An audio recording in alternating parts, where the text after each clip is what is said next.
If you've listened to Brewlosophy at all, you know how much we love Imperial Yeast. The company was founded on the ideal that if you're going to do something, do it right. From their Imperial Pitch-Right pouches, packing a whopping 200 billion cells of healthy and viable yeast in each pouch, to their commitment to commercial customers, guaranteeing 10 of their most popular strains are in stock for orders up to 20 liters, or the shipping is free, Imperial Yeast does it right. No more worrying about whether you need to make a starter or propagate your yeast prior to pitching. Imperial Yeast makes it easy for the home brewer and commercial brewer to obtain direct pitches at proper rates when you need it. To place a commercial order or to get more information about everything that Imperial Yeast has to offer, head on over to imperialyeast.com. Welcome to the Brew Lab. There have been several episodes of the podcast looking at data and how to use it to your advantage in the brewery. One of the easiest and most readily available sources of data for malt is the Malt Certificate of Analysis. But why don't homebrewers use their malt COA? Commercial brewers use it with every lot of grain that they purchase. What information is useful on the Malt COA? Or, well, I mean, I guess it's all useful, but what are the most important parts of the COA? I'm your host, Cade Job, and I asked these questions of last week's guest, Dr. Harmony Bettenhausen, and this week I'm back with my co-host Jordan Folks to apply the science. It's funny, we think about these things a lot when it comes to hops and yeast, right? You know, alpha acid, crop year, phenol positive, etc. But with malt, it seems, at least at the homebrew scale, we kind of just throw it in and let it do its thing. Don't think too hard about it. That's a really good point, right? I mean, especially like with hops, like people are caught up in alpha acids and sometimes beta acids, but like you said, phenol positive, and even what's that type of alpha acid that's a cohumulone, right? Mm-hmm. That's one that home brewers know, and they're like, oh, what's the cohumulone content of this particular hop, right? But with malt, they're not looking at, oh, what's the diastatic power of this Pilsner malt, or any of these questions. What's the friability of the assortment? That's why it was so much fun to talk to Dr. Harmony Bettenhausen about this, and I hope it's going to be fun for us today. There's so much information on the COA, and it truly is useful, but we wanted to cover to what extent and why. And I mean, we're going to talk about some things that would be interesting to commercial brewers, but this is also going to be one of those podcast episodes that's like, hey, homebrewers, do you even need to look at a malt COA? And if you do, Jordan and I will try to tackle some of those parts that you might want to look at. And we'll also talk about all of the things that Harmony mentioned during the show, how to apply those in your brewery, and then Jordan and I will maybe share some of our favorite items on the Malt COA. So thank you to all of our patrons who are out there listening to this show, and if you've already signed up as a patron, thank you. And if you haven't yet, your support helps us keep this show going, as well as all the work that we do at Brewlosophy. If you're not a patron and you'd like to support us, you can get some awesome rewards by becoming a patron, such as access to unpublished contributor recipes, discounts at YakimaValleyHops.com, and an invite to a monthly live Q&A session. Becoming a patron is easy. There's no obligation. You can cancel at any time, but there's so much great content that comes to you for free through Brewlosophy that if you'd like to throw us a few bucks a month, we'd love for you to. So you can find more information on how to become a patron at patreon.com/Brewlosophy. You can also support us by using the links at brewlosophy.com/support. Just start your shopping experience by clicking those links, and we get a very small kickback. Every little bit helps, and it doesn't change your shopping experience at all. All you have to do is go to brewlosophy.com/support, pick the affiliate link that you want to use during your shopping, click that link, and shop away. And like we said, we just get a small kickback. So thank you so much for people who are already doing that, and if you're not, check it out at brewlosophy.com/support. Feedback this week is brought to you by the team at Haas, who are constantly innovating to provide solutions to your brewing problems. And we've all had hazy IPAs, and since you're listening to this show, you know that getting a stable haze can be a challenge. Imagine you've brewed this awesome hazy IPA, you added your whirlpool and dry hops, it's looking great while fermenting, and then it drops crystal clear after you crash it. Well, the folks at Haas have you covered. Introducing Hop Haze, their newest brewing product. Hop Haze can be used in post-fermentation to add a stable, hazy complexion to beer and other beverages. It's 100% hop-derived, flavorless in beer, and requires no additional mixing before use, and the haze stability is the same as the shelf life of your beer. So if you want to achieve that juicy look in your next hazy IPA, be sure to try Hop Haze, and also check out all of Haas's other innovative products at johnihaas.com. That's John, the letter I, Haas.com. Feedback this week is from Dave, and it's actually on the last Applying the Science episode where we were talking about incognito and shelf stability. And Dave says, Cade, hope all is well with you. Love the Applying the Science episodes. I recently brewed a batch of West Coast IPA using Citra Incognito. My goal was to apply the suggestions and methods that Kelsey McNair from North Park discusses on podcasts and brewing articles. And my process to do this on a homebrew level was, 1, wrap the Incognito jar in a wet paper towel and place it on top of the kettle. 2, once warm, I poured off about 1 liter of wort at flame out into an Erlenmeyer flask, pitched the Incognito in, and shook and stirred for about 5 minutes. Once my fermenter was half full, I poured the contents of the flask directly into the fermenter. During fermentation, the entire room smelled of citrus. It was incredible. After fermentation, I soft crashed the beer, dumped the yeast, and dry hopped the beer with T90 Citra and Mosaic. The results? The beer was hands down had the most potent hop aroma I have ever produced as a home brewer. It seemed to take this beer much longer to condition to where I wanted to drink it. I'll admit that I also shared the thought process of it's open, let's use it, and the 20-gram jar was probably too much for the 6 gallons that I targeted in the fermenter. But I'll be trying this again, cutting the addition in half. I was expecting that cleaning the fermenter was going to be a nightmare, but to my surprise, everything seemed normal except for getting that awesome aroma out. Thanks for all of your work on the show. And keep up the good work. All right. Well, Dave, that's pretty interesting. Jordan, you've brewed with Incognito. What are your thoughts? I love this method. I've been kind of racking my brain about how I could better get this into solution myself, and I'm definitely going to try this. I think that maybe even just throwing on a stir plate could be one way to kind of stir that in. And so I really like this approach. I will say that I have not found one 20-gram jar of Incognito to be too much when using this method. I found it to be great. So I wonder if either their, tolerance for hops is like low or their preference is lower than what I'm looking for, or are they doing that much better of a job of getting it into solution with this method and I'm missing out on some. So this will be a fun one for me to try and see if I can get it in there better, and maybe I'll have to cut back if I'm just been really inefficient in my kind of lackadaisical method I've done previously. Yeah, I mean, this is one of the big things that you were mentioning last week, right? Or on the last Incognito episode, was getting that gooey liquid out of the jar is tough. So yeah, I mean, I've never brewed with Incognito in a homebrew scale, but I have seen it at sort of a larger scale, and yeah, it's thick, it's gooey and it's thick, and I can only imagine in those 20-gram jars how hard it is to get out. But yeah, this sounds like a great idea. I'm guessing like the kettle lid is on. He's got the kettle lid on, and he's got a wet paper towel so that it soaks up some of that heat. And then he's able to pour it. So that's a really good idea and cool idea. So thanks, Dave, for sending that in, and thank you for your comment. All right, after this short break, we'll be back talking about malt certificates of analysis.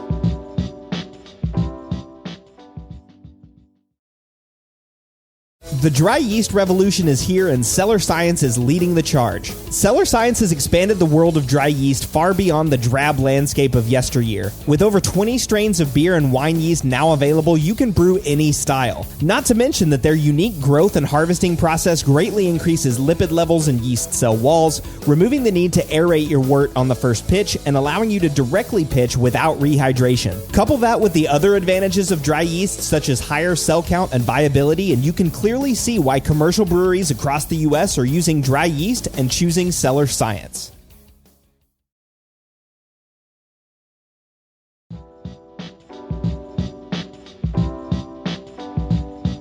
Most brewers are using some form of software when coming up with recipes for their beers, whether that's Brewfather, which I use, Beersmith, a proprietary software designed for your brewery, or simply Excel spreadsheets.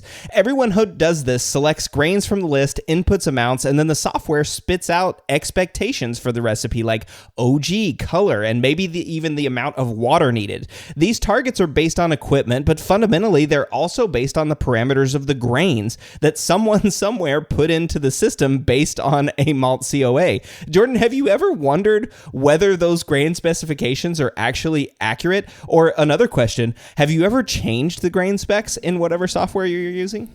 I didn't even know you could. Right? But yeah, if I'm using Pilsner malt, I might just select pale malt, like in the recipe thing. Maybe there's some different extract potential, et cetera, associated with that. I mean, not to mention brand differences. I'm not that caught up on it.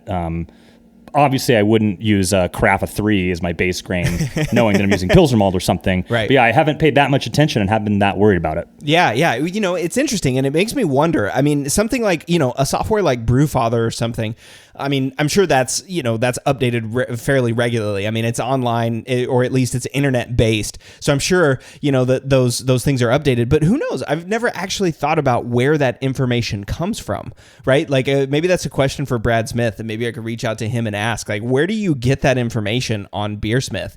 Is it like just an average, like if you take, for example, Pils malt, is it just an average of all the Pils malts that have been out in circulation? Or is this just some spreadsheet or some like list of information that's been passed around for 20 years, right? I mean, we don't really know at all. But I'm here to tell you, Jordan, you can actually change your ingredient profiles. Especially, I think you're using Brewfather, right? Like us. Yeah. Yeah. Well, what is there to change? What elements are modifiable when it comes to beyond selecting the brand name or whatever of the malt? Oh yeah, I mean that's another thing too, right? Like you just kind of select a Briess Pils, or like whatever craft malt that you're doing, Mecca grade La Manta or Pelton or whatever. Most people, that's all they're doing is just selecting the brand and that's it. But you can actually put everything that's on a malt COA. So for example, one of the things that you might want to know is the extract potential, right? How much extract can I actually get out of this grain? And it turns out that changes quite a bit. Or what about color? Color's another one too. If you're just using Pils and you've been brewing using Pils that's, let's say, 1 or 1.2 Lovibond, and you suddenly get Pils that's 2, and you're like, man, that Pils or that Kolsch was really dark. I wonder if I maybe boiled too long, or if I messed up my water chemistry, or all these things. But really, you might have just had a batch of malt that was darker than the other one, or maybe higher protein. Maybe a fermentation was sluggish, and it was the first time that you brewed with Pelton or something like that. Who knows? There's all these things. Basically, everything that's on a malt COA, you can put into Brewfather. All of those. Yeah, maybe I have changed Lovibond or something like that when making a red beer or something to really try to dial in that color. But typically I'm making pale lagers and pale West Coast IPAs, so like 1.2 to 1.6 L, who cares? I don't need to change it. But obviously if you're a pro brewer that's trying to hit some sort of mass produced beer with a very specific color spec, they're probably paying more attention to that than I am. Yeah. Now, I mean, you can't put everything, I guess, that's on a malt COA. I guess I should say that. But some of the main ones that I think most brewers would be interested in: color, the potential amount that you're going to get out of it, when it arrived, all that sort of stuff. You can actually change and edit these things. I mean, you can change the diastatic power, the moisture content, protein, actually friability, assortment. I mean, all that stuff is in there, which is really cool. And so you can actually go into each of your malts. Every time you buy a bag of malt, you can go in and change it. And one thing that I'm learning in talking with Harmony about this, and especially what we talked about last week, but even earlier, our conversation back at the ASBC, which kicked this whole podcast off, is things can change, right? And I'm not talking about like changing, over a decade or over 20 years. They're definitely going to change in that window. But maybe even between lot to lot, like you might buy a bag of malt from your homebrew shop, and then a month later or 2 months later, go back and buy another bag, and that might be from a totally different lot. Now, if you're using something like Briess or Great Western or RAR, I mean, they're hitting very tight targeted specifications for their malts. But if you're getting into the craft group, I mean, they might actually have quite a bit of variation, even between lot to lot, not just between year to year, or even like over the years, whenever you make an original recipe. Yeah, I haven't really paid too much attention to that, right? I just buy the bag and I use it. But I could see how there's definitely going to be variation there. And I think homebrewers, I mean, pro brewers too, right? We have all sorts of fluctuations in our OG. And you don't have to change anything in your process, but that bag of malt is changing. And I don't know if it's just the humidity in the air or what, but things will go up and down a few points. And so maybe there really is more to the lot to lot variation than we give it credit for. Yeah, and I mean, like I said, the big guys, the big maltsters, they're hitting tight specs, and that's not to say that the craft maltsters aren't. I'm just saying, like, there can be variation here. So I wanted to spend like part of this episode talking about what I talked about with Harmony, which is, do people need a malt COA? Like, what's the purpose and what's the point of the malt COA? And Harmony had a great answer at the beginning, which was, well, you're paying for it, right? They're spending a lot of money to build these malt COAs. And well, let me back up for a second too. And commercial brewers are using this in every batch, right? When they get a new batch of malt, they're immediately inputting those malt specifications in their brewing software, right? Immediately. They're not waiting. It's going straight in there. They're not using, like you said, pale malt instead of Pilsner. I mean, but their brewing purposes are different than home brewers, right? They're brewing the same beer over and over and over again to very tight specifications. I always think about Bud Light and Budweiser in this, and I've said a bunch of times, and I'll say it again on this, it's kind of the height of craft beer because you've been able to have a beer that tastes exactly the same every time you ever brew it. Now, maybe it's not the most flavorful or not your your cup of tea whenever you're looking for that beer, but you can taste that beer that's brewed in Milwaukee or St. Louis or Houston or on the East Coast or the West Coast, and that beer tastes exactly the same everywhere, right? I mean, it tastes exactly the same. And so that's a different outlook than like a home brewer, right? If you brew a Pilsner, you're not immediately brewing another Pilsner that you want to taste exactly the same. You may even be changing something up totally, like changing a hop or changing a malt at all. You're drinking a Pilsner because you want to drink it and you like it. And if it tastes a little bit different, but you still like it, who cares?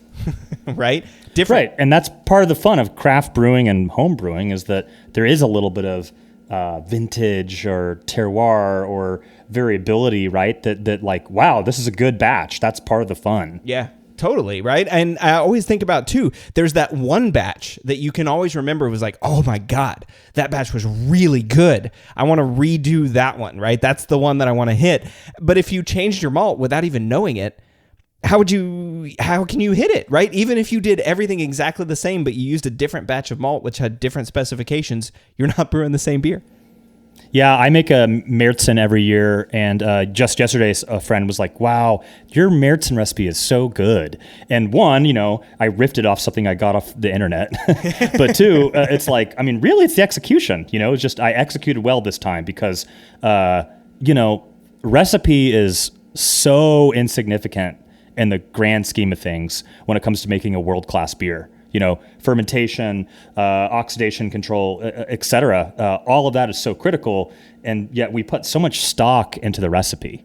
That's why I think it's funny when a brewer won't tell you the recipe. Like, oh, that's a trade secret. It's like, no one can make this beer like you. Yeah, that's true. So why even care? And there was some good quote out there. They're like, I think it's a jazz artist, right? They're like, if why would you be willing to like tell people your secrets? It's like, well, there's only ever going to be me, and anyone else is just an imitator.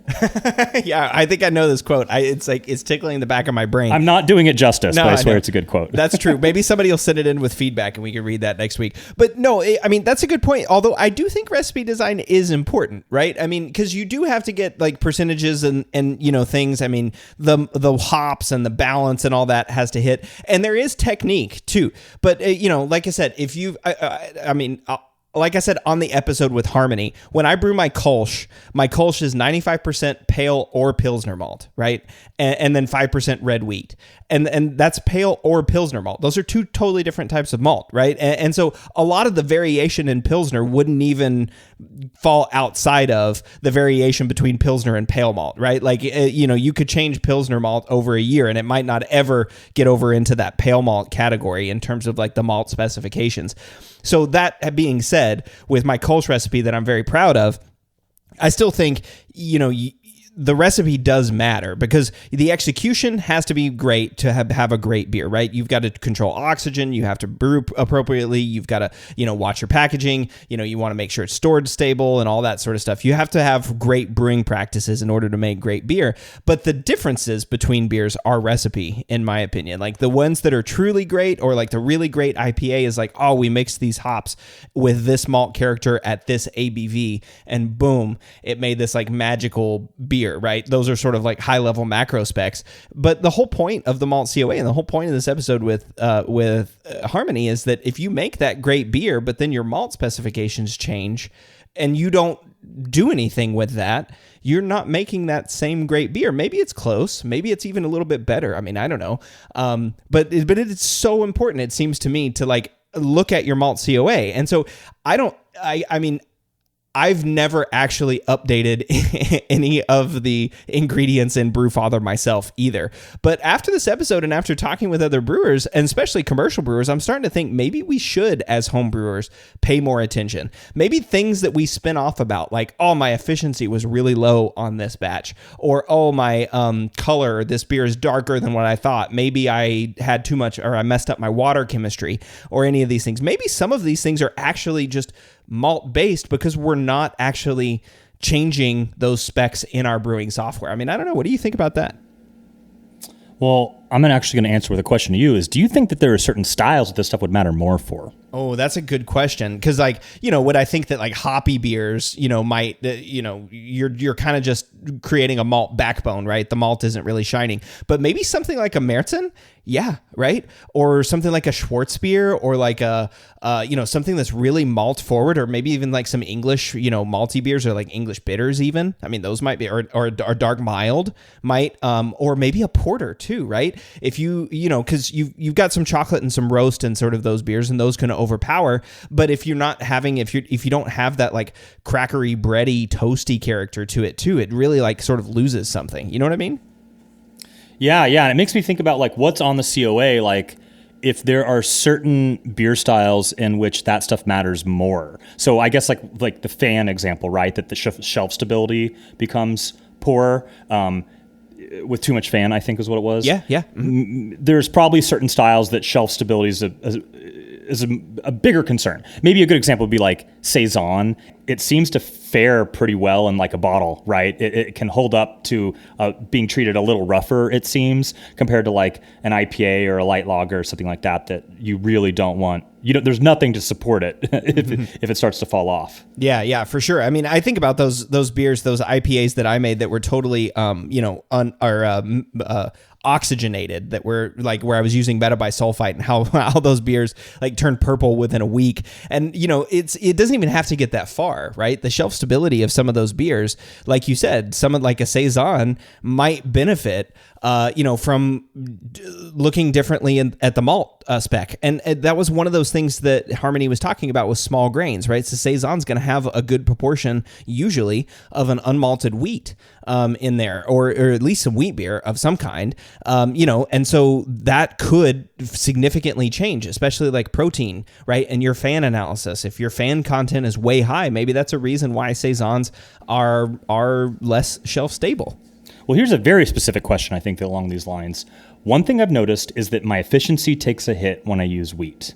And the brewing calculators are not effectively correcting for that when I put wheat in my profile. Now, we talked about, or you talked about in the last episode, that some of these malt COA things could influence your milling approach. And so maybe this is just a function of like I'm not, the calculator doesn't understand how poorly I'm milling the wheat specifically, because it's knocking out the efficiencies pretty effectively in terms of malt, what's it called, two-row, et cetera, based beer. And I don't mean two-row, I mean like the grain, of barley.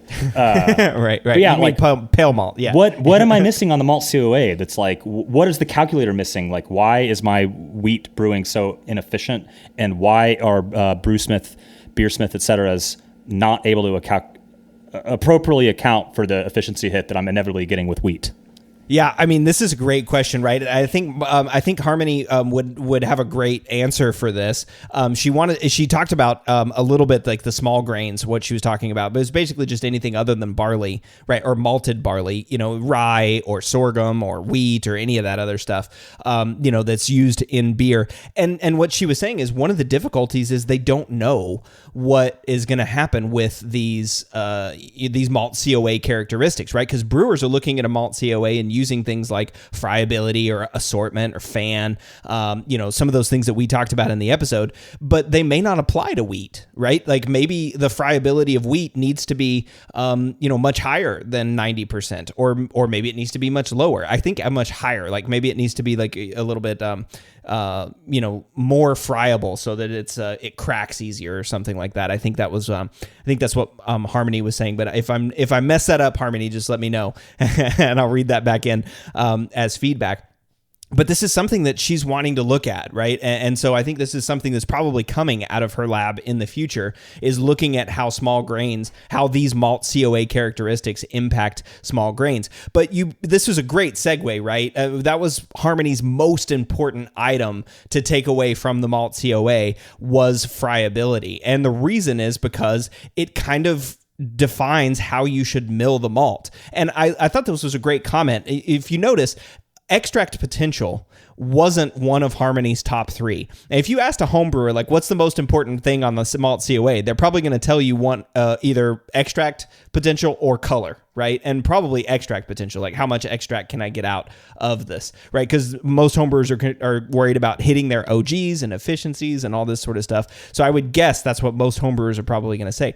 But no, Harmony says friability, because friability is sort of a leading indicator. It indicates like you want friability over 90%. That's a key takeaway, okay? 90% or higher friability. But if your malt changes and suddenly it's below 90% or below 80%, for example, that might indicate a problem with the malt. That means you're going to have trouble. You might have trouble in your mill, but it also could cause downstream issues. It could indicate high moisture. It could indicate high protein under modification. You might not get as good of efficiencies in your mash. So there's a lot of really interesting things here that this indicates. So you mentioned that it could indicate under modification. Yeah. Is there anything on the COA that is truly the modification number? Or do we only have like things that point to what that could be? Yeah, well, so there's nothing that points to, let me back that up. So there is a measure of alpha amylase, right? And there's a measure of diastatic power. So alpha amylase is essentially, one of the enzymes that's used in the mash that chops up starches into sugars. Diastatic power is arguably a measure of beta amylase, but those two numbers will tell you how much capacity the malt has to break down the starches that are present in the malt, right? So that could be a direct measure of modification. But when we talk about modification, we're talking about the whole package, because modification is changing the grain to not only break down starches and sugars, but also to break down beta glucans, right? And arabinoxylans, because beta glucans are the things, if we remember back to the episode with Sophie Held, beta glucans are like the packaging, right? It's like the wrapping paper and the cardboard box, and inside is the present or the toy that you want to get into. And if you're not ripping up the cardboard box and the packaging, then it doesn't matter how much alpha amylase or how much diastatic power you have, because you're not actually getting to any of that inside present, right? You're not getting to any of the sweet sugar on the inside. So modification also is like how much is like liquefied. If it's too high of moisture, everything's squishy and nothing breaks apart in your grain or in your mill, right? So it just is sticky and it's gummy, and your husk and your barley kernel stays totally intact. So there's no way for the enzymes to get out and into the starches, right? There's no way for it to flow around and solubilize, because it's just basically sticky, and it just becomes a little sticky, or a little squishy, gummy barley kernel. Now, hopefully there's nothing that's going to be that high. And then high protein, Harmony was telling me, I believe, was saying that also can lead to, for example, high FAN, right? And shelf stability issues later on. And high protein is directly inversely, there we go, correlated with extract potential. So if you have high protein, that means you're not getting as much sugar out of your wort. So those are all big deals. So on the modification front, when it comes to the alpha amylase and the diastatic power, are those just a function of OG, or is there any sort of thing that would be a predictor of FG as it relates to modification, DP, and AA? So this is interesting, and so this is I want to answer your question with pointing to something that we didn't talk about on the episode with Harmony, but it is one thing that I've recently found and I wanted to talk about. There's a Brewers Association webinar called "Breaking Down the Malt COA," and it's totally free. It's not behind a paywall. You don't have to be a Brewers Association member. It's or at least the slides are posted online. If you want to watch the webinar, you actually have to be a member of the Brewers Association. but the slides are available online, and the slides have a crap load of information. And the cool part about this, and the reason why I wanted to break this down, is they break down the malt COA into 3 buckets. And so the buckets are protein modification, carbohydrate accessibility, and enzyme potential. And you have to have all 3 of those things in order to have a successfully brewed beer, right? Or to get the most potential out of your malt. Protein modification, carbohydrate accessibility, and enzyme potential, right? And so these are really, really interesting ways to think about the malt COA, because everything can kind of fall into these buckets. So for example, friability falls in that carbohydrate accessibility bucket. Friability is a measure of how well modified the malt is. You want friability over 90%, but it's an indicator of, is it too high moisture? Is there high protein? Is it under modified? And am I going to be able to actually access these carbohydrates? So I think this is a really cool way of thinking about this. So if you're thinking about like, all right, is there a direct measure that shows FG? Well, yes, there's like 15 of them on the malt COA, right? So if you can use all of the information on the malt COA, you can or should be able to more accurately predict what your OG is, more accurately predict then what is going to be fermentable out of that OG, and then hit a target FG with, assuming similar brewing conditions and similar healthy yeast and yeast pitches and all this stuff, like assuming all other things, you should be able to at least use this information to help you predict your FG. But again, you actually have to input and use this information and to some extent understand what it means. So I'm still a little confused, and I have a specific example that maybe you can help me understand. So my latest experiment on the website was comparing a Czech Pilsner malt from the Czech Republic versus an American Pilsner malt, the Idaho Pils. Maybe some of that's going to Canada. You'd think it's going to Idaho, actually, if it's called Idaho Pils. You would think, yeah. And in a Czech pivo, like a 10 Plato pivo. And the American Pilsner malt finished at 1.008. The Czech Pilsner malt version finished at 1010 final gravity. They both had the same step mash, and they both had the same OG. So the domestic malt was more, quote, fermentable. So my question to you is, you hear that some European malts are less modified than the highly modified American malts. When we use that term, are we thinking in OG, or are we thinking in FG, or are we thinking in both? That is my question about modification, and the indicators that you described is like, when we say modified, are we talking more about potential at the OG, or is there a relationship to the FG there as well? Taking mash regime out of the question, because obviously there's different types of mashes that you can do to encourage fermentability. Right, and equipment too, right? Mash regime, equipment, batch size, all those other things that are in there. So this is an interesting one, and I don't know. I'd be interested to hear other people's thoughts. Modification to me now, after having done 125 episodes. Hey, this is the 125th episode, by the way. How cool is that? After having done 125 episodes of this podcast, modification to me means enzymes, and so enzymes are doing all of those things, right? They're not just converting starches to sugars. They're beta-glucans and a whole host of other enzymes that are doing things during the mash that are important for the mashing process. So to me, when I hear the word modification, I'm automatically thinking enzymes, and not just alpha amylase and beta amylase, but how primed is this malt to make beer, right? And so whenever I think well modified, I think, okay, great. That means it's well primed. It's like ready to go. The car is gassed up. The engine's revved. It's got, new windshield wipers. It's, seats have been, the car's waxed. It looks clean and shiny and it's ready to go. That doesn't mean that the other under modified malts can't do the same thing, right? If you're just driving down the street a couple blocks, under modified malts can do the same job, right? They're not as primed with their enzyme package. That's kind of the way I think about it. Now, other people, I have no idea, right? They might be saying like well modified. I mean, just saying something like well modified just means, yeah, it's going to have a high extract, right? I'm going to get a lot of sugar out of that. Easier, right? Like quicker. Like a 30-minute mash could, with a higher modified one, could get you just as much as a 60-minute mash in a lower one or something like that. Yeah, right? Totally. Maybe something like that. Yeah. And now you asked that question about your specific example, right? Why did one finish at 1010 and why did one finish at 1008? And I would ask you a question. I would say, what did your malt spec sheet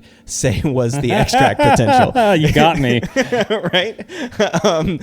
But I don't know, right? And it's interesting that it was the Czech one that finished at 1010 and the American one finished at 1008.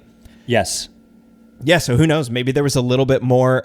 Maybe there was a little bit higher extract potential in the American malt one than the other one, or maybe it had a little bit different friability or assortment or fan or any of these other things that we're talking about that maybe caused that little bit of difference. Now, I will also say, because I want this on the air too, 1010 versus 1008 to me, I'm not sure I would know much of a difference in that beer. Right? That's a half-degree Plato for commercial brewers, and 2 specific gravity points for a home brewer. I'm not sure that would even raise a red flag for me if I were brewing that. Right. And I mean, there's the possibility that it wasn't the function of the malt, that somehow the yeast pitch that went into one was a little different than the other, but we obviously do our best to make those as even as possible and mitigate any sort of confounding variable. But given that the variable at hand, the only thing that was intentionally different was the malt choice used, I'm led to believe that the American Pilsner malt is more fermentable versus the Czech malt. And remind all the listeners what the outcome of the experiment was, because I'm sure there's a lot of people going, yeah, but how did it taste? How did it taste in the triangle test? Good question. Yeah. So we had 27 tasters.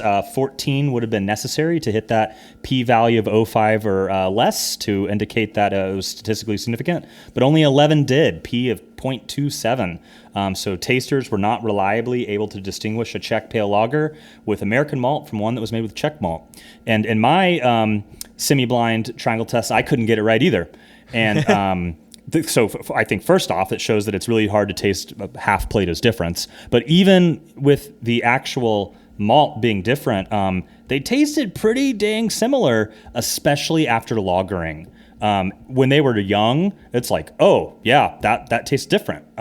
But time kind of heals all wounds, and they kind of came together after a good lagering period. Yeah, that's totally interesting too. Yeah, how much things move together over time, right? That was one of the takeaways from the Incognito episode with shelf stability, right? Those beers tasted different at the beginning when one was brewed with T90 and one was brewed with Incognito, but they just kind of merged towards each other. I don't know that they were the same, but they merged towards each other as everything got longer age. All right. Well, I think we did a good job here of talking about the malt COA, talking about its usefulness for home brewers and some of the big takeaways that we can get from the malt COA. But I would like to take a quick break, and then we'll kind of break into some of those things that Harmony talked about on the episode, as well as maybe share a couple of things that you and I might be interested in starting to include in our brewing practices.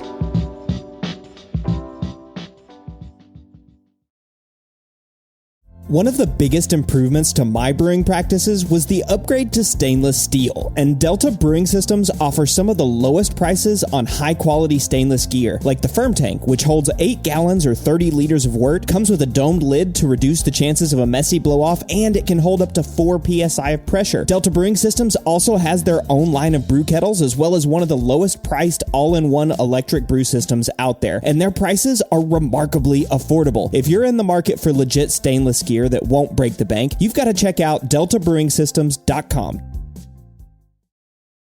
We all know that designing recipes is really fun, and doing it well is so much easier with good software. We at Brewlosophy recently made the switch to Brewfather, and honestly, y'all, we could not be happier. Brewfather utilizes the latest technology to bring you the most robust cloud-based recipe design software that can be accessed anywhere, on your phone, tablet, desktop, and even offline. It also works seamlessly with numerous third-party devices to make it easier to monitor every step of your brew. I know change can be difficult, but trust me when I say you need to go to brewfather.app today to try it out for yourself. That's brewfather.app.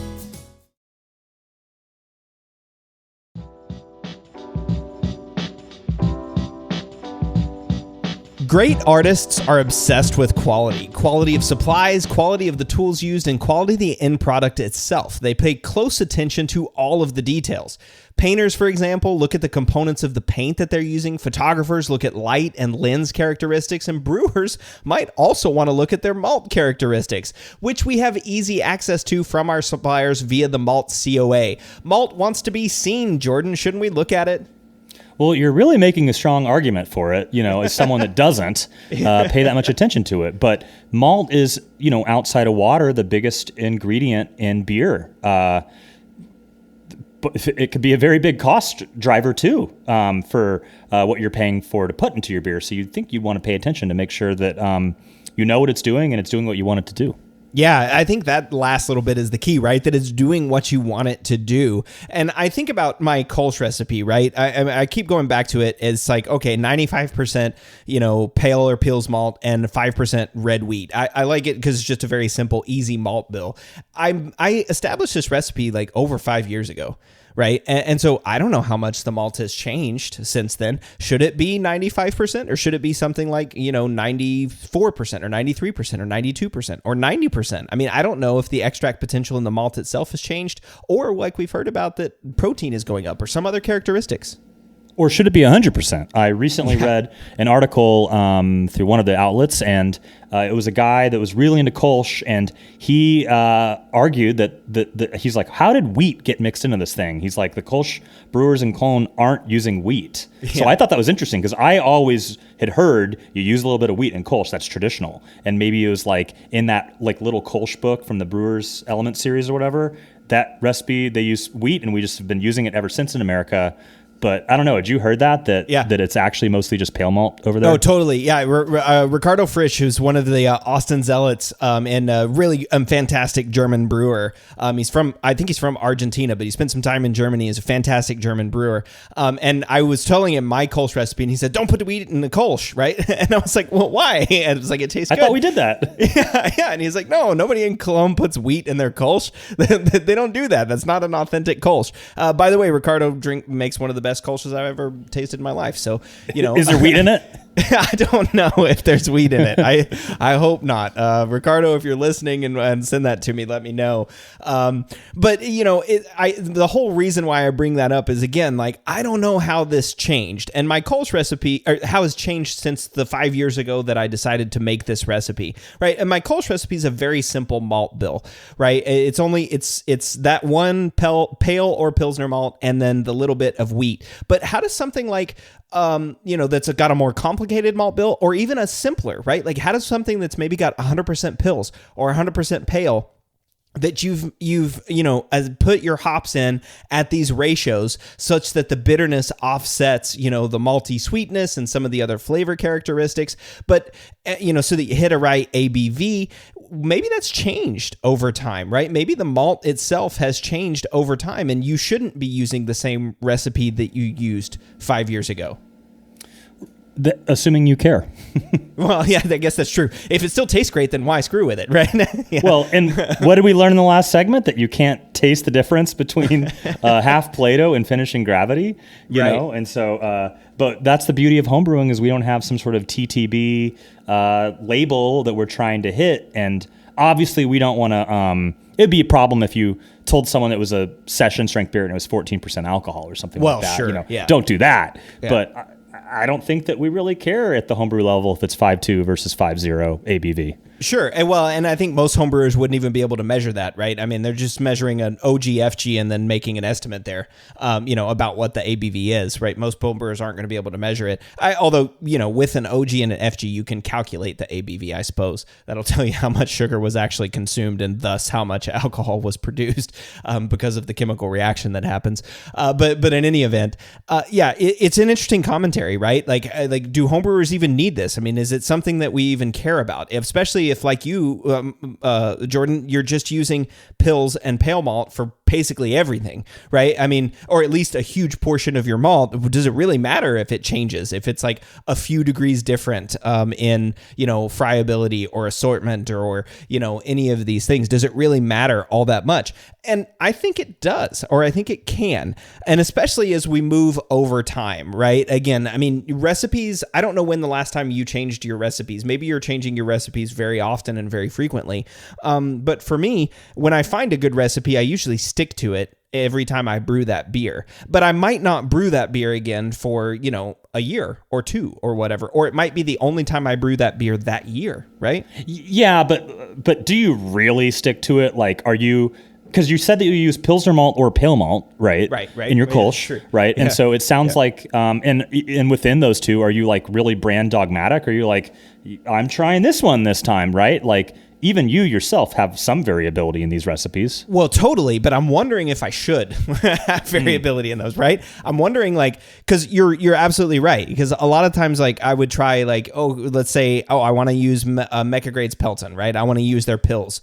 And so for this batch, I used Mecca Grade Pelton pills, right? And my Kolsch recipe doesn't say it's 100 or 95% Mecca Grade Pelton pills, right? It says it's pills or pale malt of whatever supplier. So you're totally right. But I'm wondering if maybe I should be a little bit more pay a little bit more attention to my ingredients. Now, my Kolsch recipe, I brew all the time, right? And I want it to taste the same. So that's a good example for me of something that maybe I should pay more attention to the malt. Yes, that those two malts that you brewed with, the Czech pills and the American pills, there was no flavor difference. But maybe if we were tasting American pills today versus American pills 3 years ago, it might have some sort of difference, right? The malt might just be that far apart that it's totally different. So when I made this recipe, again, like I said, maybe it shouldn't be 5% red wheat. Maybe it should be 100% pills, or maybe it should be 90% pills and 10% red wheat, or something like that. I still like the recipe, and so me as a homebrewer, I guess I don't need to change it all that much, but maybe I should pay a little bit more attention just so that I understand how my ingredients are changing over time. I can tell you one thing I am struggling with. I'm having huge efficiency issues, and I feel like I used to not have those efficiency issues as often as I do these days. And I don't know that that's necessarily a malt issue, but maybe it's partially a malt issue and partially an equipment issue and partially something else. I mean, who knows? Well, first question, have you checked your mill gap? Yeah. Yes, I have checked my milk gap, but what I haven't checked is my malt assortment. And that was the number two thing that Harmony was talking about, right? She first of all was friability, and number two was assortment. And the key takeaway from assortment is it tells you how to set your mill. It actually measures the sizes of the kernels, and they're not all the same, right? It's an agricultural product. It's not like every single kernel comes out exactly as the same. And so your mill gap maybe should change based on the size of the kernel you're running through it. Now, I know for at least in my own experiences that craft malts are plumper than like the Breeze and the Great Western and some of those others that I've used before. Those are they're smaller kernels, and so I have to have a much tighter mill gap whenever using some of like Raw and Great Western and Breeze, versus like when I'm using something like Mecca Grade, I need it actually a little bit wider because they're more plump, and there's more like the grains are just a little bit bigger. And I don't know if that's just because of craft malting, or if that's just Mecca Grade itself, or what, but I know that those grains are different. And I actually do have to change my mill gap if I'm using a Raw or a Breeze or a Great Western versus a craft malt. What kind of mill do you have? I've got a Monster Mill 3-roller. I have the same, and it's a great mill, but dude, changing the mill gap sucks on that thing. It's hard. I want to get one of these like spike ones or something. They're like $1,000. They look amazing though. Where it's got like a knob that you can change really easily, and they like notch them for the mill gap setting, like with actual like numbers and stuff. Yeah, what an idea. But yeah, it's like I never change my mill gap because it's so annoying to deal with. And like I'm wondering, like wheat is there an industry standard there? Should I be technically, or am I supposed to be doing it in a tighter or wider mill gap? Do you know if there's a big difference for wheat versus barley? I don't know. Again, that's another great question for Harmony, but maybe that is why you're having those efficiency issues, right? Maybe the wheat is falling through. Maybe the wheat has a smaller kernel than your barley, and so you're just not getting as much crack on it. Maybe you need to do a second mill of the wheat, or maybe close the mill gap. But man, I share your frustration with that monster mill in terms of changing the mill gap. It's tough. And and this is another thing too about assortment, right? Assortment tells you the size of the percentage of the size that falls through these screens, right? And I think it's like 5/64, 6/64, and 7/64. For me as a home brewer, I hear those numbers and I go, I don't know what any of that means, right? Or like what gap I need to set on my mill in order to do it. But I think what you can do as a home brewer is look at the percentages, right? And plumps are the things that are larger than the 7/64, which is the highest number, right? And you want around 80% of plumps, and then less than 3% of thins. And so that maybe could tell us like, okay, if I have more than 80% plumps and less than 3% thins, which is what I kind of want my malt to be at, this is where my mill gap should be, right? And I can just mill and say like, okay, here's what my assortment is. I mill at this gap, and then it came out and I hit my OG. Awesome. I've nailed it. I milled at this gap and it came out and I missed my OG. Okay. I was low, so I need to tighten that mill gap and maybe get a little bit finer crush, right, on it. Maybe that's a way that you can actually use this assortment to fix an efficiency issue. I mean, how many times have we heard homebrewers talk about efficiency issues and having this problem, right? I'm milling, I'm supposed to be hitting, 1050, but I hit 1040 or I hit 1042. I'm like a long way off of where I'm supposed to be, or I'm high, right? I'm milling and I'm hitting 1060, but I want to hit 1050. That happens a lot of times too for brewers. I'm wondering maybe if this assortment factor could be not a panacea, it's not a silver bullet, but maybe it's a piece of information that if you pick and put into Brewfather, maybe that would help you, set your mill gap more appropriately for the malt that you're using.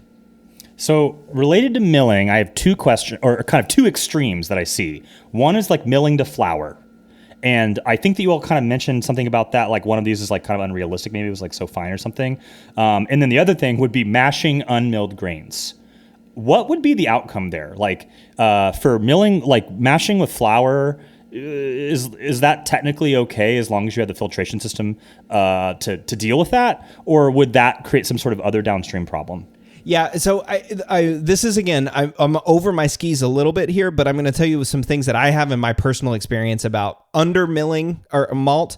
I had the problem a lot. It wasn't basically just like, mashing with unmilled malt, but very undermilled, not high enough crush. And you just don't get the extraction, right? The water doesn't have the time to penetrate into the sugars. It doesn't have the time to activate the enzymes. There's just not enough. The carbohydrate accessibility that I was talking about earlier is just not there. You can't get enough. The carbohydrates are not accessible enough for enzymes and for them to solubilize and get into the water. Could we make a low alcohol beer this way by mashing unmilled grains? Well, you're still going to get some, right? Like even unmilled grains, you're going to get some, some extraction because, there's going to be stuff that's cracked even a little bit, or like some malt flour or anything that's in there. Maybe you could, but I think it also depends on, because you're going to have to use a small amount. And if you're using a huge amount of water and a small amount of grains, you might still have enough to be able to access it and get in. I'm not really sure. Maybe it might work. Would you have attenuation issues, or would it just be a function of OG? That's with another unmilled thing. Mash.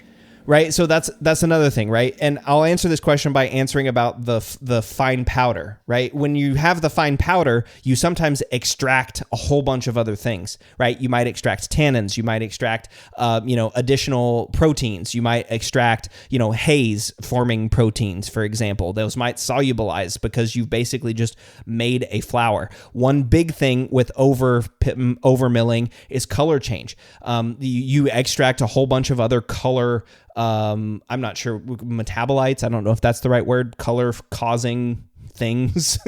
I know that's a really technical term, but you extract a whole bunch of other things, not just sugar, out of it. And again, it makes it sticky, right? You might extract a whole bunch of beta-glucans or a bunch of arabinoxylans that make your wort sticky, and you might have filtration issues and never lose your haze, and it might be darker. And you might also have fermentation issues too. Undermilling, undermilling, the exact opposite, right? You're not extracting as much stuff. So you're not extracting those nutrients that the yeast needs. So sort of answering your question there by answering the extreme on the other side.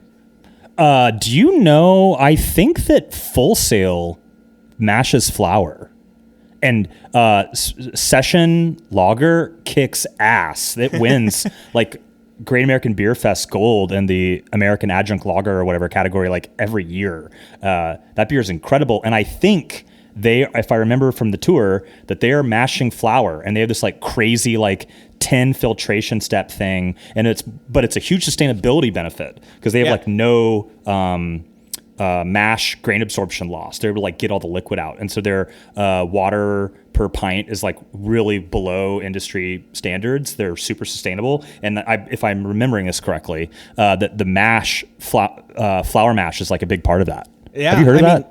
I had not heard that about Full Sail, but that is one of the big takeaways that Harmony was talking about, is that, these malt specifications give us information, but they don't mean, if you have something that's under modified, it doesn't mean trash the malt, right? It just means do something different with it, So like, yeah, if you are, just milling straight down to flour, right? Even knowing that, you still need to know the extract potential. You still need to know color and all these other things, assortment and all that stuff that's in your malt, so that you can do things with it, right? Like you said, they have a 10-step, sort of filtration process. So somewhere along the way, they said, okay, if we just totally mill this down to a flour, we need to take these steps in order to make the beer what we want, right? So again, if a malt is under modified, or it has low friability, or if it has high friability, or low assortment, or high assortment, or high fan, low fan, high protein, low protein, any of these things, you can still brew beer with this malt, right? And I think that may be why homebrewers have gotten by with not looking at their malt COA for so long. It's because you can make beer, and if you don't care what it tastes like time to time or whatever, you just want to make beer that's drinkable and good, then done, right? Done and done. I don't need to look at the malt COA. But knowing this information gives you information about how to fix things downstream, right? Like assortment. Knowing the assortment of your barley means maybe you might be able to set your mill gap such that, okay, this is what the assortment is. This is what my mill gap needs to be for me to hit the efficiency that I need on my equipment. Same thing with Full Sail. By milling down to flour, we do these steps. Boom, we have this amazing award-winning beer. Thoughts on wet milling? Yeah, I don't know much about wet milling, but I know it's super popular with a lot of people, and I know that helps a lot of the extraction. It also helps recover a bunch of the loss and things like that. But that's kind of all I've heard about wet milling. How about you? Yeah, I think Freem's new production brewery has a wet mill. They're making great beer, so there's probably a reason they're doing it, but I don't know if it's like flavor implications or simply just like it's a better process for production of beer. But I will say, doing it on the homebrew scale, it's like one of the tricks that the Lodo guys advocate for. And I think that there's like allegedly less oxidation of the malt, like when it's wet milled, because it's like softer on it or something. Yeah, there you go. So that's it. Yeah. What you do is you like put it in your like Star Sand spritzer, you put water in there and you spray the malt down and you like mix it around. It's a pain in the ass. So I kind of stopped doing it because it's like so annoying to like dampen the malt at even a 5-gallon batch scale. So I don't do it anymore, but and then you have to clean your mill after that too, because then it's like sticky wet stuff on it. But it's a great practice if you're willing to deal with it. Totally. And actually that just reminded me, that's exactly what it is. It's oxidation. I was kicking myself, and I was about to say this is because there was a case study in Tom Schellhammer's beer class at Oregon State, and one of it deals with a wet mill system. And somebody asked in our class, like, what's the point of wet milling? And Scott, the head brewer at Deschutes, who was running this case study, actually answered and told him, and I can't remember for the life of me what he said. But the oxygen thing is tickling the back of my brain, and that sounds like like exactly what he was saying. It's like it just helps reduce the oxygen that's coming in through it. But if you do wet mill, there's a whole bunch of other challenges that come with it, and that was part of the case study that we looked at in Tom Schellhammer's beer class. So I think this whole section about assortment really like talks about some of these milling issues, but then there is a whole set of equipment challenges that are the same too, right? Like even, we might wet mill for something totally different, and so assortment, may not matter as much because we're wet milling, or maybe it matters more because things swell if they get wet. I don't know. Right, and whether there's like a mill gap change that you would want to do when wet milling because of a little bit of absorption, I don't know. I had a friend that he's a Lodo brewer, and I had his Lodo Helles last night. It was so good, and if you're doing the whole Lodo thing, it really does add just this potent, amazing malt character. I need to ask him if he's wet milling because, the Lodo guys, they say you have to do everything or none of it matters, and I'm wondering, maybe wet milling really is really important there. I'll have to ask him. Yeah, well, it takes a little bit of oxygen, and who knows when. I mean, there's all kinds of studies out there about when oxygen makes an impact, and I don't want to digress over into Lodo for this podcast. We got to get some more oxidation guests on to talk about that. But we covered 2 of the 3 that Harmony went over. So friability was her most important one. That's an indication of modification. Assortment was her was her second one, which indicates, how you would mill the malt. And then the third one was fan. And I've got an upcoming episode on fan entirely. So I will spend just a little bit of time on this one, but hope that we get to dive in detail into this a little bit further. Dr. Glenn Fox has agreed to do an episode on fan. So that's going to be great to hear him talk about it. So then fan essentially is the sources of nitrogen, and it's both for fermentation and yeast nutrition. And here's the key. You need enough, not too little and not too much, right? And so those numbers, according to Harmony, was like less than 200 or like right around 200, between like 200 to 250 is kind of where you want to be. That's kind of the sweet spot. Not enough fan, and you have problems with fermentation. Too much fan, and you run into shelf stability issues. So this is kind of one of those things. This is another one of those deals that I wonder when, you're talking about maybe 1010 versus 1008, was there a fan issue, right? Was there a little bit difference in the fan between those two? And so the yeast had a little bit more nutrition and fermented a little bit further. I mean, who knows? I mean, maybe it's not one thing. It's very rarely just one thing, but maybe that was a contributing factor. Yeah, and as a rule of thumb, I just always use yeast nutrient. Cheap insurance, right? Yeah. Do you use yeast nutrient? Well, so this is a really interesting question, right? I don't use yeast nutrient because of a brewlosophy experiment from years ago that showed that like yeast nutrient didn't really do a whole lot whenever you're fresh pitching yeast, right? I fresh pitched yeast, but you said it's cheap insurance, but is it cheap insurance? What if you have enough fan already in your malt and then you're throwing yeast nutrient on top of it, adding more fan and causing shelf stability issues for your beer? Wait, does yeast nutrient add fan? Yeah. Mm-hmm. Huh. Yeah, I mean, that's my understanding, right? It's adding yeast cells, right? Yeah, but it's adding nitrogen sources, right? It's adding a whole bunch of is it diammonium phosphate? Is that what it is? I can't remember what component of yeast nutrition. Yeah, but you're adding yeast nutrient, which is in the form of nitrogen sometimes. So yeah, you're adding fan to your beer when you add yeast nutrition or yeast nutrients. At least that's my understanding. Maybe I'm totally wrong here, but I'm pretty sure when you're adding yeast nutrients to the beer, you're adding fan. I know this is the case, actually, because in the episode with Maria Mutziglu, when we were talking about the low carb, high nitrogen starter, the yeast starter, right? Whenever you take the starter down to like 1008 and then put in yeast nutrient at like 5 grams, that increases the nitrogen. So you have like 100-to-1 nitrogen to carbon ratio, or carbon to nitrogen ratio. You have this like nitrogen to carbon ratio. So you have a whole lot of nitrogen that gives the yeast a lot of nutrients, and it helps this respiration happen in that episode. So yeah, yeast nutrient adds fan to the beer. Do you know, is there a relationship between fan and pH? I don't know. Does excessive fan impact pH of a mash? Well, I was going to say I don't know, but I think yes, because fan is free amino nitrogens, and aminos are sensitive to pH because amino acids have two ends. They've got, I don't remember exactly what the name of it is, but there's two ends. Oh, we talked on this. This was the episode where I talked with Shilpi Alamane about this. There's two ends, and one end it reacts in acidic solution. The other end it reacts in basic solutions, or somewhere in the middle. And each amino nitrogen has its own specific pH that it likes. So it has its own pH level that impacts how that nitrogen releases itself or binds to different things. And I don't want to go too far into that. These are questions that I want to ask Glenn Fox. So this is on the list. I'm taking down that note.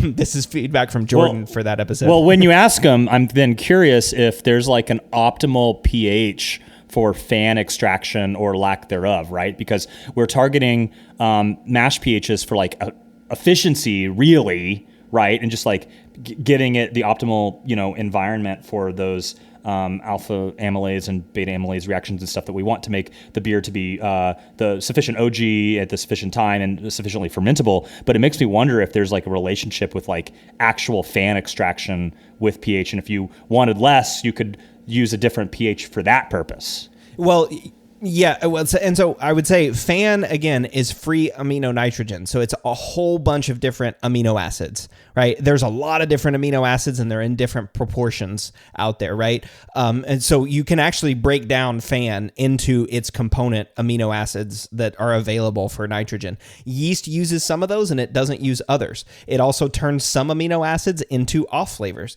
It turns some amino acids into good flavors that we want in the beer. So free amino acids, just because you have free amino acid or free amino nitrogen at a certain pH doesn't mean that you're going to get the same results, because the mix of free amino nitrogens might be different, if that makes sense, right? Okay. And then you all mentioned these off flavors from fan, but I don't remember hearing what the off flavors were. That's because I don't know what they are. I'm gonna have to ask Glenn Fox that question. I know we're gonna spend a lot of time talking about shelf stability. We're probably also gonna talk a lot about the different flavors that ultimately are a result of free amino nitrogen, right? Too little or too much. How does that impact the beer? That's certainly gonna be a question that we talk about. Oh, ask them if there's a relationship between fan and diacetyl production. That would be interesting. If like you could target certain malts to mitigate diacetyl production in your lagers or something like that. Oh, maybe. Yeah. I can certainly ask him. But that's enough on fan. All right. I think we've teased enough on fan. That's look forward to that upcoming episode. It won't be released until probably November or so you got some time to wait. But it'll come out, and that's on the horizon. So before we wrap up, I did want to wrap up, Jordan. If you had to pick something on the Malt COA to use in your brewery, what would you look at? I'm still trying to figure out what these things mean, man. Right? I know it's a little tough, but yeah, well, it's like, I think that, we talked about it earlier, right? I was like, well, what's the modification number? You're like, well, it's all these different numbers that like collectively demonstrate that, right? Right. And so yep. I still have some learning to do, because it doesn't seem like I've yet to see evidence that there's a single one that gives me exactly what I need. It feels more holistic. Yeah, I think that's a great that's exactly right. I mean, we started off this segment saying that malt wants to be seen, and I think that's true, right? It's a holistic look at it. Like, you can't just look at extract potential or assortment or friability or color or soluble protein, S over T, all these things that are on the Malt COA. Now, that doesn't mean you have to like dig in and see all of it, but maybe pick a couple of them to start looking at in your brewery. Maybe something like the assortment to figure out your mill gap, right? Maybe something like free amino nitrogen to just see where this nitrogen is, to see if you even need yeast nutrient, right? Or to fix some shelf stability issues, or things like that. Maybe just start playing around with some of these things, in your brewery, just to see where they lead. But again, I do think it's a holistic picture, and that's kind of like, that's the catch-22, right? Is you kind of need to understand the whole picture to be able to use the picture, but then like it takes a whole lot of time to understand the picture, and these are complicated concepts, and it's like, why would I spend that time doing it? But like anything, I think just start with whatever you can. Start with whatever chunk seems as easy or manageable for you. Start there and see where it leads you. Couldn't have said it better myself. All right. Was there anything else that you wanted to talk about today that we didn't get to on Malt COA? Not at this time, but I'm sure I'll have more questions over the next 2 weeks that I'll continue to lob at you. All right. Well, I got a lot of questions in this episode to ask Dr. Fox, so that's going to be fun whenever we get to that free amino nitrogen episode. And this episode was a lot of fun to talk with Harmony about, so hopefully we didn't data dump or information overload people. Hopefully there's a couple of nuggets in here that you can use for your brewery. And Jordan, we will see you back in 2 weeks with our next Applying the Science episode. See y'all then. The Brew Lab is a production of Brewlosophy, where they who drink beer think beer. Don't forget to visit brewlosophy.com to read about our weekly experiments and other brewing adventures, and listen to us talk about it on our other show, the Brewlosophy Podcast. Thanks to all of our sponsors and patrons that help make this show possible. If you'd like to receive a reward for helping us do what we do, visit patreon.com/brewlosophy to see how you can do just that. Thanks so much for listening. We'll be back in the Brew Lab with another guest next week. Until then, think beer.